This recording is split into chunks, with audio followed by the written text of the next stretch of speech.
qaar kamid ah duqeyda culimada diinta gobolka Saraar iyo waliba maamulka dawladda hoose ee degmada Caynaba ayaa waraan saliyaraatoon lahay ku tilmaamay war u baahiyay TV-ga Somali Channel kaas oo ku aadanaa in aanay shirkadda Badar u turin shacabka gobolka Saraar marka laga eego dhinaca sixirka maamulka shirkadda leerka bixisay ee Badar duqeyda iyo waxgaradka gobolka Saraar iyo waliba sidoo kale maamulka dawladda hoose ee degmada Caynaba ayaa shir jaraa'id ay ku qabteen magaalada Caynaba ku sheegeen in TV-ga Somali Channel khalkhal iyo isku dirid ka wado magaalada Caynaba ee xarunta gobolka Saraar mas'uuliyiinta shirkadda leerka ayaa iyaguna sheegay in warkaasi uu ahaa mid aan saliyaraatoon lahayn xogayaha dawladda hoose ee degmada Caynaba Umar Maxamed Muuse oo shirkan jaraa'id horeyntii ka hadlay ayaa sheegay in maamul ahaan ay abaal weyn u hayaan shirkadda Badar oo ku sifeeyay inay tahay shirkadii ugu horeysay ee leerka keenta magaalada Caynaba ee xarunta gobolka Saraar Sheekh Maxamed Shiidad oo isaguna maamulaha shirkadda Telesom ee gobolka Saraar shirkan jaraa'id hadallo kooban ka soo jeediyay ayaa tibaaxay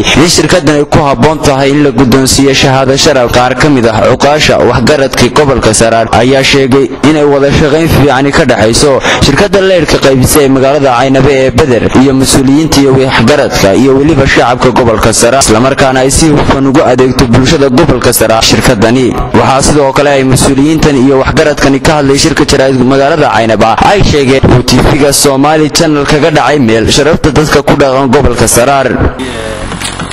geeska hore ee leeyahay baxay ama la eegin nabadaawan waxaantii way jirtaa oo wixii jira la isu sheego waa muhiim oo horumarkay ka qayb qaadataa iyo dhaliilaha in la isu sheego aad iyo aad u fiican tahay waxyaalaha wixii jira laakiin waxa weeye ruuxaantii ma habboona waxyaaba aan jirin in wax laga daydayo waliba saxaafada ay baarbaadho wixii jira waa loo baahan yahay in la sheego u baahan haddii la guriga baraarujin ama dhaliil oo mas'uuliyiinta loo sheego oo fiican laakiin waxyaaba aan jirin haddii la sheego ma haddaan ay dib u raaco 2003 iyadoo magaaladu madow oo aan tuulo ah degmana madow aan nal balahayn oo faynis istagu يونيكا حاج بدر إلهي خير سينويمي دلبا كان يابوري مقالنا الله تسني سيدو بكو كاني إلى مانتا لابد يكون استحديد هي مانتا أي تهي لابد يكون يقوبية طبانكي 6 سنوات مقالنا نلكاس وبحيي مركا ميل مدو أيو نوري أبال بانو عينة بكوري سانا نبو خبو أبال بكوري أما أي تهيب قوام معي أبال بكوري عقل محمد الرد تعالى وحن كم لذا هاي وأيلك قبل كان سراب مقال ملحيس عينه شركة بدر سيدو شيخ الشيخي شيخ محمد الشيخي لابد يكون يصدح لي بيتمية وخرابط للمودة حتى يقرح مقال هاي تدمنت هاي إلى يوم ما أنتنا السقاس الشراري وقول بويقات وحنا هلكن رهضة وركي تلفزيون Somali Channel sagaalkii bishii September